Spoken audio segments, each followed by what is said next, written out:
Kita sering mendengar istilah arus bocor.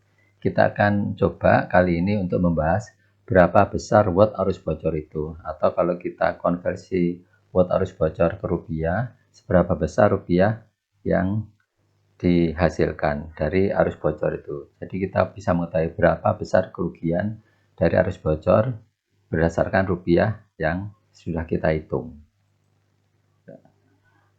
Untuk mengetahui kebocoran, kalau kita lihat di kWh meter prabayar, kita bisa meng-off-kan MCB, ya MCB kWh meter itu kita off-kan, kita matikan, kemudian kita tekan 44, ya tekan 44 itu untuk mengetahui besar arus yang mengalir, lalu tekan enter.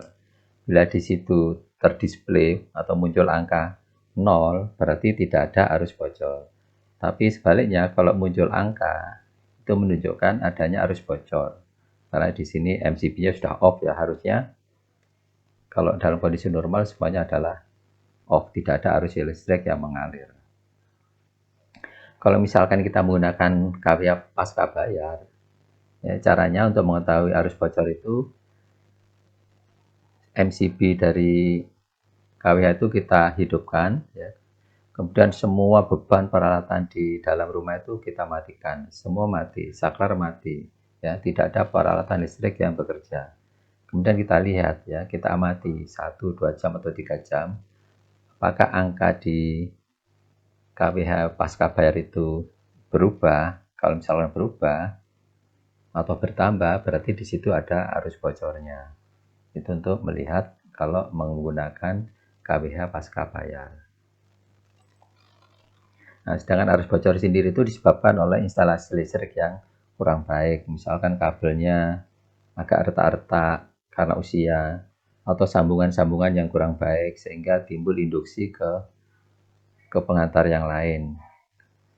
Demikian juga induksi ke bodi-bodi peralatan, misalkan CPU, komputer, PC, atau ke bodi pompa listrik, misalkan seperti itu, atau ke setrika listrik dan lain sebagainya, peralatan-peralatan yang memiliki bodi logam, sehingga terjadi arus bocor di situ.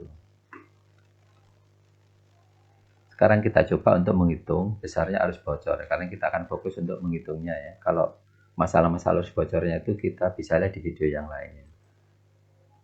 Ya, ini contoh hitungannya. Berapa kerugian arus bocor dalam sebulan ya. Misalkan arus bocor yang muncul itu besarnya 20 mA. Angka ini angka yang normatif ya. Besaran arus bocor kurang lebih seperti itu, antara 10, 20 atau 30 mA.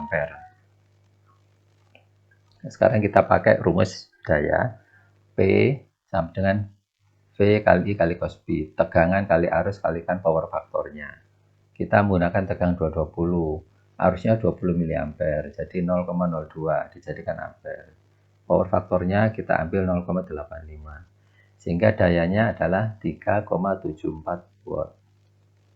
Sekarang untuk menghitung 374 ini kita konversi ke kW, satuan kW, kilowatt. Yang kita bagi 1000, sehingga hasilnya 0,00374 kW. Sekarang kita konversi ke satuan kWh, kilowatt hour jam ya. Kita kalikan 1 jam. Hasilnya tetap segini ya, tapi satuannya kWh ya. Sekian ya. Sekarang kita coba untuk mengkonversi ke rupiah. Tarif listrik per kWh saat ini adalah 1444. Maka kerugian arus bocor dalam sebulan kita ya, angka tadi kWh-nya kita kalikan rupiahnya per 1 kWh, kalikan 24 jam dalam sehari ya. Kemudian kita kalikan 30 hari.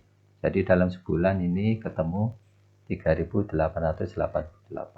atau kalau kita singkat yaitu 4.000 rupiah. Jadi kalau kita lihat di sini, angka ini relatif kecil ya kalau untuk menghitung kerugian arus bocor. Tapi bahaya arus bocor itu tentu saja adalah kesetrum ya. Jadi jangan sampai peralatan kita itu ada atau muncul arus bocornya. Sehingga untuk mencegah itu ya buatlah grounding yang baik ya, di grounding yang baik, atau lebih sempurna lagi menggunakan YLCB seperti pada video-video yang lain yang sudah membahas tentang YLCB. Ya, demikianlah rekan-rekan sekalian. Ya, berapa watt arus bocor dan kemudian kita konversi ke rupiah. Semoga informasi ini bermanfaat. Terima kasih. Assalamualaikum warahmatullahi wabarakatuh.